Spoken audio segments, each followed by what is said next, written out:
What is up, guys? Welcome back to my reaction channel, so boy Chris. We're gonna be continuing the part 3 of SCP-001, Ouroboros Cycle, the end of O5 Council by SCP Explained.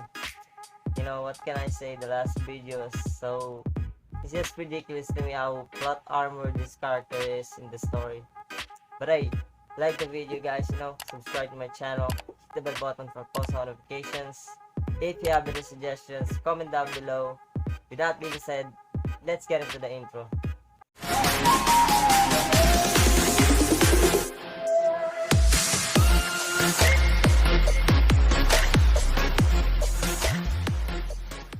Aaron Siegel, better known to Foundation members as O5-1, descends into the abyss of a deep well site. He exits the elevator and peers into the optical scanner to unlock the reinforced door. Inside the room is Mobile Task Force Tau 5. Oh shit. Aaron Siegel refers to these immortal cyborg clones created from the flesh of a dead god. No, that's what I'm talking about though. Like, they're not playing around Your anymore. mission is to eliminate the traitor O5-4 and to find the insurgents who have been killing the members of the Overseer Council. The cyborgs stand at attention. Now, Aaron Siegel screams. The soldiers of the Red Right Hand march out the door to start their mission. Yo, they're Aaron not Siegel playing pauses around for a anymore. moment and then slams his fist against the wall in frustration. He has lost 9 overseers to Calvin Lucian and his kill squad team. They have been somehow overcoming the odds each time and eliminating each overseer they track down. It wasn't supposed to end this way. Aaron Siegel vows to kill them all. Calvin Lucian, meanwhile, sits on a private jet with Adam and Olivia.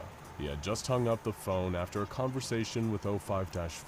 The overseer known as the Ambassador wants to surrender to the insurgency.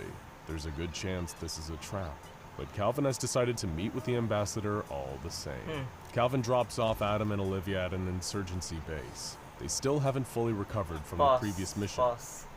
So, see, this is my problem with this story, bro. Why do you need to meet your killers, bro? What the fuck? Shit doesn't make sense though, like. With O5-5, known as the Blackbird. Before leaving though, Calvin meets with an insurgency agent named Sylvester Sloan, who is going to join him as support.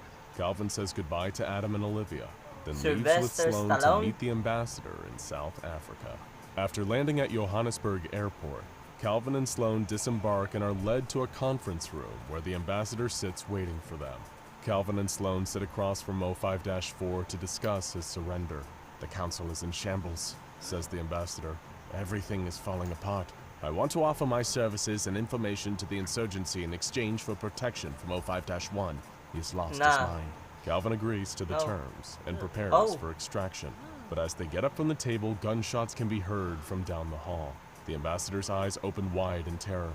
It's too late, he whispers. Calvin and Sloan grab the Ambassador, who is frozen in fear, and exit the conference room. They make their way towards their plane, but the gunshots are getting closer. Calvin looks over his shoulder to see Samsara pursuing them through the terminal. Calvin shoves the Ambassador behind a table as bullets whiz overhead. Calvin and Sloan return fire, but their volley doesn't seem to slow down the assassins. Calvin and Sloan pull the Ambassador to his feet, and they burst through an emergency exit onto the sun-baked tarmac, where they make a mad dash for the plane. From behind them, a bullet rips through the chest of Sloan. The Red Right Hand has caught up, but Calvin continues to drag the Ambassador towards the plane. When the character was just introduced and suddenly then a died metallic child's voice blares through the airport's external speakers. The child's voice says, I want Calvin Lucian alive. I have business to settle with him. The Red Right Hand soldiers tackle Calvin and the Ambassador to the ground when they are just feet away from the plane. Kill the traitor, the child's voice says, and Calvin can only watch helplessly as the Ambassador is violently murdered. One of the agents turns towards Calvin and slams his fist into Calvin's face, causing him to black out. Calvin awakes in a dark room. He is unsure how much time has passed. The only light in the room comes from a screen on the wall. In the middle of the screen is a rotating red SCP Foundation seal. A voice from the speaker speaks. Hello, Calvin Lucian. My name is the Kid. I am the 3rd Overseer. You have killed all my friends, and now I will kill all of yours. The door to the room opens. Calvin leans through the doorway. There is a long, dimly lit hallway. the kid orders him to proceed so they can meet face to face. As Calvin walks, the kid's voice echoes down the hallway. There once was another 05-3. He built incredible machines, even one that could see into the future. But unfortunately for him, he did not have the passion required to be an overseer. That was when I was born. I was chosen by the other overseers to have my spinal cord severed in a way that gave me the ability of the all-seeing eye. I now watch everything, all of the time. I have perfect reasoning, perfect awareness, and perfect understanding. Calvin gets to the end of the corridor, which opens up into a large chamber. Tied up in the middle of the room are Olivia and Adam. Calvin runs to his friends and crouches down next to them. A mechanical suit stands on a platform looking down at Calvin, Olivia, and Adam. Calvin realizes the kid must be contained inside. I now sentence you all to death, the mechanical suit says as the red right hand steps out of the shadows and slowly walks towards the remaining members of the kill squad. Suddenly, there's a flash of light, and the Black Queen appears. Stop! What are you doing? Shrieks the kid. The Black Queen hands Calvin the interdimensional... What am I watching, guys? Like, bro. The kid wanted to kill him already. Just kill the fucking guy already. Don't... What the fuck? Bro. Calvin, the interdimensional rod and reel he used to defeat the You could have killed him already there and then. Calvin You just gotta bring out of three the of them terror in together. space comes a massive, multi-armed creature known as Maladramyvion. The red right hand engages the monster, trying to force it back into its dimension, but the monster is too powerful. It grabs the cyborg clones and pulls them through the tear in reality. As Samsara battles the Maladramyvion, Calvin frees Olivia and Adam. They make a run for the door, but as they flee, one of the walls opens up to reveal the gun fires, and a bullet hits Olivia directly in the head, killing her instantly. No! Yells Calvin. Before Calvin can push Adam out of the way, a second bullet from the turret launches itself in Adam's back. Calvin and Adam slide across the floor. The kid in his mechanical suit jumps down from the platform above. I am going to kill you now, Calvin Lucian, he says in his mechanical voice. There is another flash of light. Calvin watches in front of him as the spear of the non-believer manifests itself before his eyes. Calvin grabs the spear and shoves it into the kid's machine body. It easily penetrates the armor and pins him to the wall. Calvin walks up to the exoskeleton and tears off the outer plating, revealing a tank full of fluid, within which floats a malformed human fetus. As Calvin finally looks upon the kid's true form, he hears the sound of mocking mechanical laughter. Calvin breaks the glass and crushes the kid with his bare hands. Fatality, as Calvin turns from the now silent robotic body of the kid, the room begins to shake, debris raining down from above. Calvin helps Adam up and puts Olivia's lifeless body across his shoulders. What remains of the kill squad makes their way out of the kid's lair. Outside of the Foundation site where they were being held, Calvin helps Adam lie down on the ground before gently setting Olivia's body next to him. Adam grimaces as blood pours out of the wound in his back. Calvin reaches into his pocket and pulls out the vial of water from the fountain. No, don't drink it. There are only a couple of drops left, which he pours into Adam's mouth. Adam looks up at Calvin, tears filling his eyes. He whispers, "I love you," before he passes out from the pain. The wound in his back begins to heal instantly, and Calvin calls an insurgency evac team to come pick up Adam. With Adam safe, Calvin picks up Olivia and walks alone towards a truck in the lot outside of the Foundation. The plot armor, bro, he needs to finish this crazy, man. once and for all. Shit's bothering me so much. He will kill the last two overseers, or he will die trying. 05-1 Aaron Siegel arrives at where the Tigris and Euphrates rivers meet, the Garden of Eden. He is in a frenzy due to the assassinations of all the other overseers besides himself and the Nazarene, and nothing. What are you gonna do about it?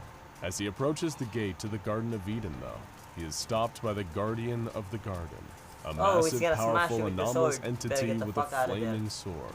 But Aaron Siegel has no time or patience for anything to get in his way, even something as powerful as the Gate Guardian. The Guardian swings his burning sword at Adam, who rolls out of the way and, in a flash, takes out a Scranton reality anchor. He slams the anchor into the ground, which causes the world to shimmer and ripple around him.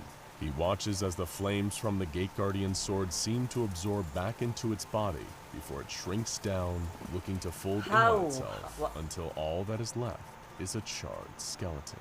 With the Guardian defeated, Aaron sprints into the garden. He searches the garden for 05-2, but can't find her anywhere. He finally comes to the Tree of Life, and that's where he finds her. Laying at the base of the tree in a pool of blood is the Nazarene. She has taken her own life. This is her anomalous power, though. She has died many times before, yet death always spared her and brought her back. But somehow, and what's the effect of that? Is final. Aaron drops to his knees and screams in frustration. For all the power Aaron Siegel possesses, there's nothing he can do now. He sits next to the Nazarene's body for hours, hoping that she might wake up, or that he will, to find that this was all a dream. After sitting next to her cold body for some time, he notices something in her snowy white hand. It's a note. In it, the Nazarene explains that she was the one who gave the vials from the fountain to Calvin she's a traitor. and that she is the one who made the spear appear before him that he used to kill the plot king. armor, She explained that while she died many times and death always brought her back, each time she felt less and less like herself, less and less like Dr. Sophia Light. She hoped that maybe if things ended up like this, it would give Aaron the chance to walk away and live the life that they might have been able to have together. But she knows deep down that Aaron's fate is to meet Calvin and finish things once and for all. Aaron Siegel screams in rage, clutching the note in his hand.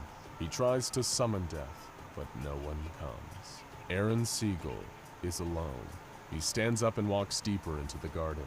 He walks until he reaches a spot where even God's light does not reach. In this desolate land is an impact crater where Lucifer, star of the morning, had fallen. In the middle of the crater lies Lucifer's sword. Aaron Siegel descends into the hole and picks up the sword. He turns and exits the Garden of Eden. Aaron Siegel has only one mission in life now: to kill Calvin Lucian. Calvin reads the final entry of the journal. In it, the author warns that although he hopes the information contained within the journal is helpful, he hopes the reader does not try to use it. The words written on the final page are, "This information will only lead you to a devastating end." Calvin closes the journal and looks up at the structure in front of him. He has made it to Site 01. He had left Olivia's body in a cave nearby, promising to her that he would make this right. He now walks up to the massive doors and places his hand on the knotted wood. The doors slowly creak open. Calvin pauses for a moment and looks behind him at the setting sun. What is inside, he enters Site 01, where he knows 05-1 is, where Aaron Siegel waits. Inside the main hall, Calvin sees a giant doorway in the shape of the SCP Foundation seal, with artistic depictions of certain SCPs that he instinctively knows are special in some way. Standing next to the doorway is a 2-meter-tall man in what looks to be a futuristic suit. Calvin approaches and asks who this giant man is. He responds that his name is Purpose, the Red Right Hand. He is the guardian of 05-1, and none shall enter the sanctum until he returns. He isn't here? Asks Calvin. No, Purpose responds. He is. And with that, he steps aside and lets Calvin pass through the doorway. The doorway leads into a large room where screens on the wall flash to life depicting moments from Calvin's journey, documenting his entire quest. Had he been in control at all? Or was this all set up to lead him to this moment? As he walks forward, he finally sees him. Sitting at a table in the middle of the room is Aaron Siegel. You're 05-1? Why do you even need to ask, though? Aaron, the man responds. The guy was already My dead. name is Aaron. Calvin asks about the location of the second overseer, the Nazarene, but 05-1 doesn't respond. Without needing any more information, Calvin pulls out his sidearm and in a flash fires off 5 shots. The bullets stopped in the air, inches from Aaron, before dissolving in a flash of light. Calvin should have known it wouldn't be this easy. Stand up, Aaron Siegel, Calvin calls up as he holsters his gun. Let's finish it. Calvin pulled the spear of the non-believer from his back, but Aaron's only response was to laugh. You don't even know why you're here, Aaron said. Calvin calls back, I'm here to kill you. Because when I do, I kill the Foundation. Because when you're gone, the universe can finally heal. You're like me, Calvin Lucian. We are both men driven by our own convictions, regardless of the outcome. It would seem fate has... You know, if I were Calvin, while this motherfucker is like talking around, I would stab him in the back. Like, just be over it, like, bro, like, look at this fool, like, what the fuck? It's together. He's talking now either shit your too much. convictions will be broken or you will die, says Aaron Siegel. He then draws Lucifer's flaming sword and lunges towards Calvin Lucian. As the two men clash with one another, their supernatural weapons begin to destroy the room around them. Furniture is shattered, video screens are obliterated, and fire spreads across the walls. Aaron catches Calvin off balance and swings the flaming sword across Calvin's stomach. Calvin slides back from the impact, punching over from the pain in his midsection. He brings his head up to see Aaron Siegel running towards him with the flaming sword high in the air. Bro. Calvin brings up the spear. From his knees, he leans back and launches it towards Aaron Siegel. The spear enters the final Overseer's chest, the force from the throw pinning him against the wall. Aaron Siegel drops Lucifer's sword. It shatters as it hits the ground. He clutches the shaft of the spear protruding from his sternum with both hands. Still alive, though. 05-1 looks at Calvin unbelievingly. You have no idea what you've done. It was never about the Overseers, Aaron Siegel says, spitting out blood with every word. It was something deeper, what, though? Like, just something worse. Say it, Calvin though, walks slowly towards Aaron Siegel. He stops just in front of his final enemy. This is the way it ends, Calvin says. Aaron Siegel manages to whisper one final word, Sophia, before his body What are you saying before... Calvin turns to see Purpose standing behind him. He's dead, Calvin says, half to Purpose and half to himself. I killed him. After a moment, he asks Purpose what he really wants to know. There's a room in this facility where someone could unmake the Foundation, right? Take me there. Without any hesitation, Purpose leads Calvin back to the room with depictions of important SCPs. There, Purpose opens the door to an elevator, but stops Calvin before he can get inside. I am duty-bound to tell you, Purpose says, that once you step inside this elevator, there is no going back. There is only one decision to be made, and it is not one that can be unmade. I know, Calvin responds. It's time. Before stepping inside, the elevator opens a door to reveal a room filled with bookcases and a huge window offering a beautiful view of the sun setting behind the mountains. On the wall are monitors depicting the ways he had killed all of the Overseers. They knew it all along. And in the middle of the room is a large desk with a computer. That's not Calvin sits down at the desk and the computer comes to life. Though. The computer prompts him to scan his fingerprint, which it accepts. He's logged in. The computer screen displays numerous locations around the planet, and he quickly recognizes that they are all SCP Foundation sites. Then he sees the single option the computer is giving him. Terminate. Calvin reaches out with his finger. This is it.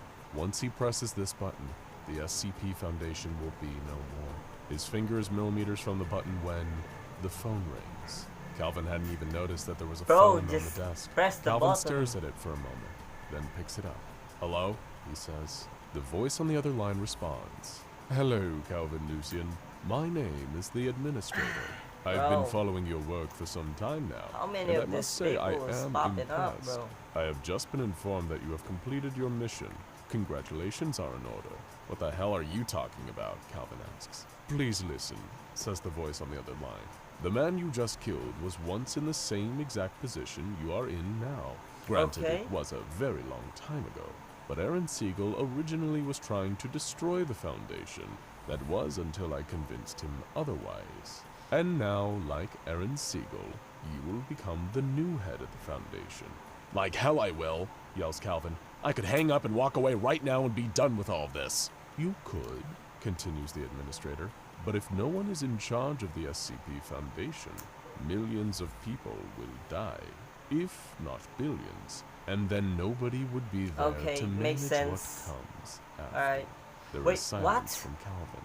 That's what So Calvin is killing all these administrators without even thinking about the consequences before. Like, What the fuck? That's what I thought, says Bro. the administrator. I look forward to working with you, Calvin Lucian. Or should I say, 05-1. The line goes dead. What do you mean? I don't understand. Huh?